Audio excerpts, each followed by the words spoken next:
इमरान खान की जानिब से इस्लामाबाद हाई कोर्ट में बयान हल्फी जमा कराया गया। साबिक वज़ीर आज़म इमरान खान ने अपने हल्फनामे में कहा कि वो गुज़िश्ता समाअत पर अदालत के सामने जो कहा इस पर मुकम्मल अमल करेंगे और अगर अदालत इनसे मज़ीद कुछ चाहती है तो वो मानने को तैयार हैं।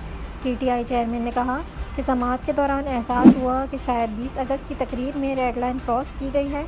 अगर जज को लगता है कि मदा अलैया बहुत आगे जा चुका है तो वो माफ़ी मांगने के लिए तैयार है। अपने बयान हल्फी में इमरान खान ने अदालत से गैर मशरूत माफ़ी नहीं मांगी। साबिक वज़ीर आज़म ने कहा कि तकरीर का मकसद जज को धमकियां देना नहीं था, एक्शन लेने का मतलब कानूनी कार्रवाई के सिवा कुछ नहीं। उन्होंने मज़ीद कहा कि अदलिया की आज़ादी और कानून की हुक्मरानी के लिए 26 साल की जद्दोजहद इन इक़दार की मजबूती का मुँह बोलता सबूत है। काबिल ज़िक्र है कि साबिक वज़ीर आज़म और तहरीक इंसाफ के चेयरमैन इमरान खान गुज़िश्ता रोज़ जुडिशल मजिस्ट्रेट ज़ेबा चौधरी की अदालत में माफ़ी मांगने गए। अदालती अमले ने कहा इमरान खान को बताया कि ज़ेबा चौधरी दस्तयाब नहीं हैं और पैगाम नहीं पहुंचा सकेंगी।